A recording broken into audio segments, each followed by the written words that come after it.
sitwasyon ng mga kababayan po natin dyan sa may South Korea at sa kabuuan po ng South Korea matapos nga pong maganap itong itinuturing na pinakamalagim na plane crash kahapon dyan sa may South Korea. Makakasama ho natin ang ating Bombo International News Correspondent dyan sa may South Korea, si Bombo June Tadeos Balenton. Magandang araw ho sa inyo dyan at welcome sa Bombo Radio Philippines. Kamusta ang inyong kalagayan? Kamusta ang sitwasyon ngayon dyan sa may South Korea? Magandang umaga po at okay naman kami ngayon ano at sa ngayon ay hanggang ngayon ay nakakaramdam pa rin ng pagkabigla at pagkalungkot dahil sa isang napakalaking trahedya na naganap kahapon. Yun nga ay yung ah, sabog or pagbagsak ng Jeju Air airplane kahapon dito sa Muan International Airport sa Korea. Ang balita nga ho natin ay aabot na ng 170 plus, ano, mahigit itong nasawi. Wala bang naapektuhan na biyahe na pauwi dito sa Pilipinas? Lalo't sa airport ho nangyari ito, 179 nga yung mga nasawi na? Oo. Actually, pasalamat pa rin ano at dahil ito naman ay hindi natin ipinagpapasalamat dahil hindi naapektuhan ng ating bansa. Subalit ang airport na ito ay bumabiyahe lamang base sa kanilang website ay bumabiyahe lamang sa bansang Japan, Taiwan at Thailand. So far wala pong apektadong flight papunta sa Pilipinas dahil ito ay isang maliit lamang na airport, although international pero maliit na airport sa isang parte ng South Korea. Okay, okay. Bombo Vic, with your questions? Bomba Jun, good morning. Matanong ko lamang kung may mga paghihigpit bang mga ginagawa itong mga otoridad dyan sa South Korea after nga nitong malagim na insidenteng ito. Sa kasalukuyan po ay doon sa airport mismo ano ay kasalukuyan silang sarado ang runway hanggang January 1 ng alas 5 ng umaga base sa anunsyo ng kanilang website at patuloy pa rin ang investigation and ang kanila pong acting president na si President Choi Sang-muk ay nagdeklara ng isang linggong pambansang pagluluksa. Ano, magtatapos ito sa hating gabi ng Sabado para sa nangyaring ang malagim na aksidente. Additional lang na question, Bombo Jun, no?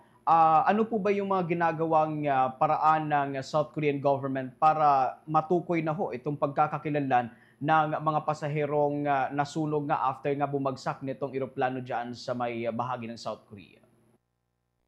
Base na rin sa mga balita dito ano sa mga report kahapon update lang naman ano natagpuan na yung 179 ano confirmed dead na yon.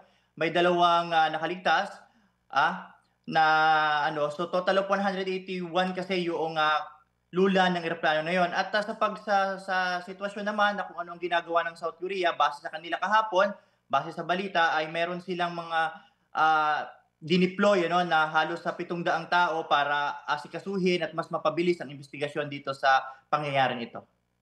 Sa ibang usapin naman, Bombo Jun, no? Kumusta naman itong mga Pinoy dyan sa South Korea ngayong holiday season? May mga event po ba ang embahada at mga Filipino communities dyan?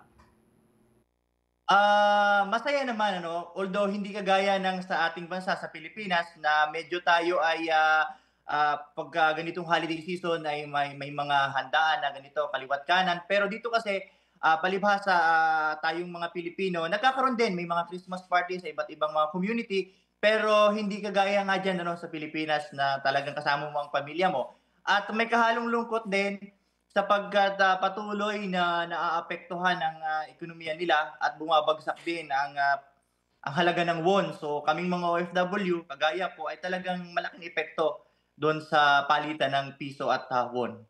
Yun ang ikinalulungkot namin ngayong holiday season. Okay, balik sa akin, Bombo Jun, ano, paki-describe nga sa atin para mas mailagay natin sa tamang perspective itong itsura ng airport. Kasi ang kwento dito is after na mag-crash, bumangga doon sa isang pader, parang may block doon sa dulong bahagi ng airport. Anong kwento sa likod nito?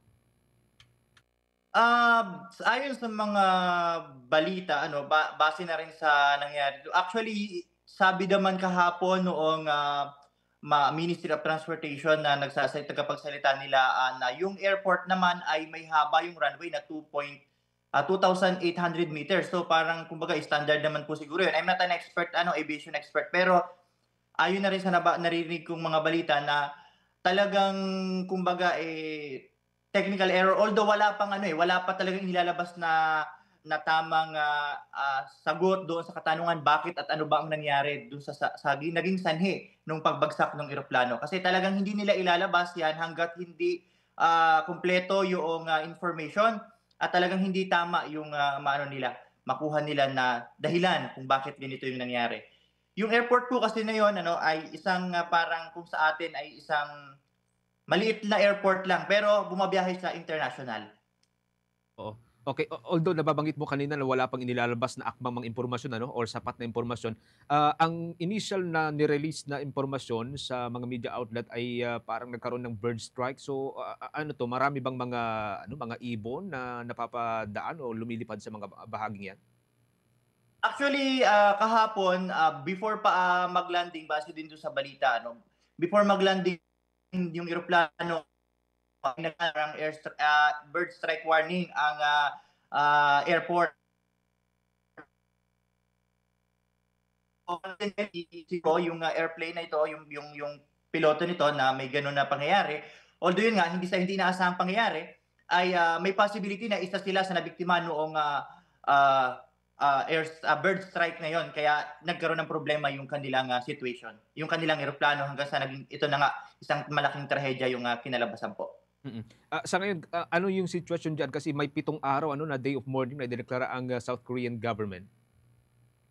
Kahapon ay actually ngayon medyo iba kasi yung culture nila. So ang South Korea ipinahinto muna yung mga entertainment show nila.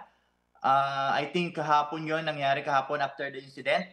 I don't know if today ay ibabalik na sila pero dahil nga sa pagluksa nila and hanggang sa Sabado ay naka-half mast ang mga bandila dito sa South Korea and magtatayo rin sila ng tatlong memorial parang yung isang memorial altar sa tatlong iba't ibang parte ng South Korea, especially dun sa airport para sa mga pagbibigay galang dun sa mga nasawi. Okay, sige. Bumbu diyan makikibalita kami sa mga susunod na araw pa kung, mga development diyan at, yung, sitwasyon na rin ng mga kababayan nating, mga Pinoy na malapit dun sa lugar. Maraming salamat, ingat kayo diyan. Marami pong salamat at ingatin po. Ang ating Bombo International News Correspondent nakabase dyan sa may South Korea, si Bombo June Tadeos Valenton. Kaugnay po sa sitwasyon sa South Korea after nga po nitong pag-crash at tuluyan pong pagkasunog nitong isang commercial plane na dyan sa may South Korea kahapon na nagdulot po sa pagkamatay ng 179 na katao.